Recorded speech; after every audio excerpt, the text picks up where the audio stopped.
For thousands of years, humans have looked up at the night sky and felt something they couldn't name.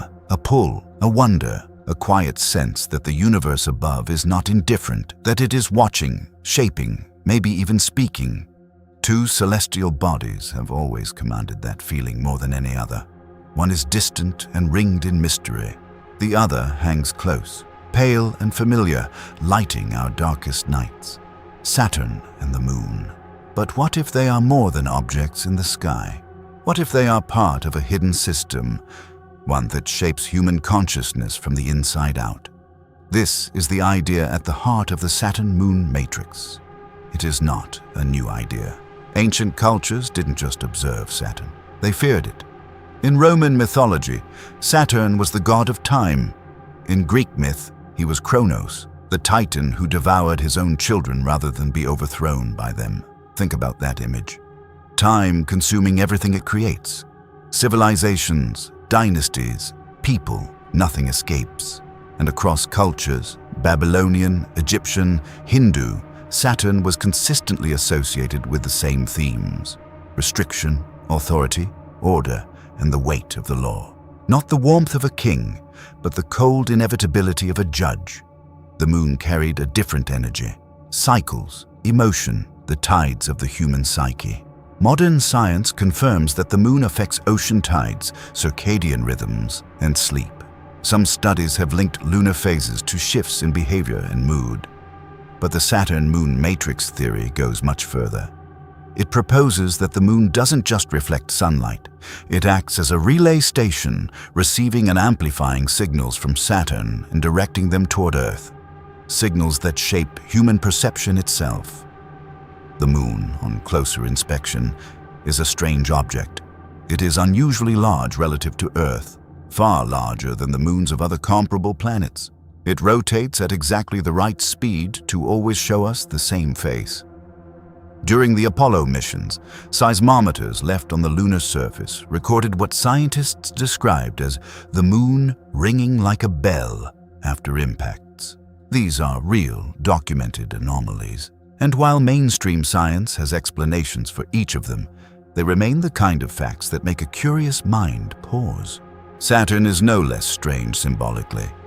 It produces natural electromagnetic emissions and radio waves, which NASA has actually recorded and converted into audio. An eerie, almost musical transmission. Whether that means anything beyond natural plasma, physics is open to interpretation, but it's easy to see why ancient sky watchers, who tracked Saturn with precision across centuries, may have sensed something in that planet that went beyond what the eye could see.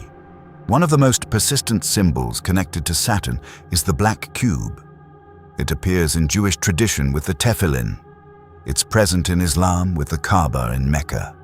It shows up in Freemasonry, in architecture, in corporate logos. Across wildly different cultures and centuries, the cube keeps returning. Symbolically, it represents the boundaries of the physical world. 3 dimensions, 6 faces, all contained. Some researchers interpret it as a representation of limitation itself, the box we live inside without knowing it. And that metaphor points to something worth sitting with. Because if the Saturn-Moon matrix is about control, the real question is, control of what? Here is where the theory becomes less about astronomy and more about psychology. Consider how human life is structured. We are born into systems we didn't choose.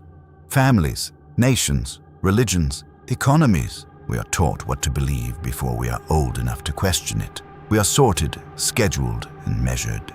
Time governs everything: deadlines, aging, mortality. The clock never stops. In this sense, Saturn, the symbol of time and restriction, is not out there in the sky. It is woven into the fabric of daily life. Fear is the mechanism that holds the system together. When people are afraid, they contract. They seek safety and authority. They trade freedom for certainty. They stop asking dangerous questions. And when people are distracted by entertainment, outrage, survival, they rarely look up long enough to wonder who built the cage. This is not a new observation. Plato made it in his Allegory of the Cave over 2,000 years ago. Prisoners who have never seen sunlight watch shadows on a wall and take them for reality.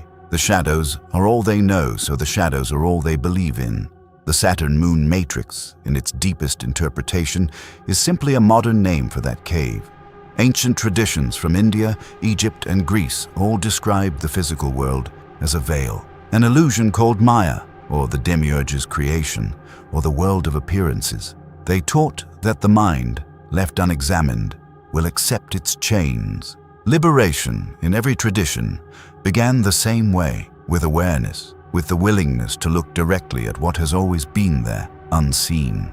The signal, then, may not literally come from Saturn. It may come from every structure that keeps people small, every system that rewards conformity and punishes curiosity, every narrative that tells you reality is fixed, that the powerful are powerful for good reason, that you are too ordinary to matter.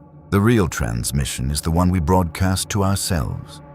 The Saturn-Moon matrix asks a simple but uncomfortable question. How much of what you believe was chosen by you, not inherited, not installed, not shaped by fear or repetition, or a world that had already decided what you were before you arrived? How much of your inner life is genuinely yours? That question is the crack in the cave wall, and through it, light gets in.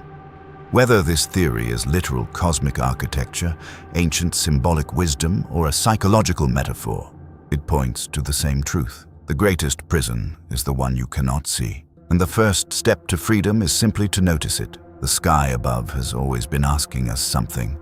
Maybe the real mystery isn't out there in the dark between Saturn and the Moon.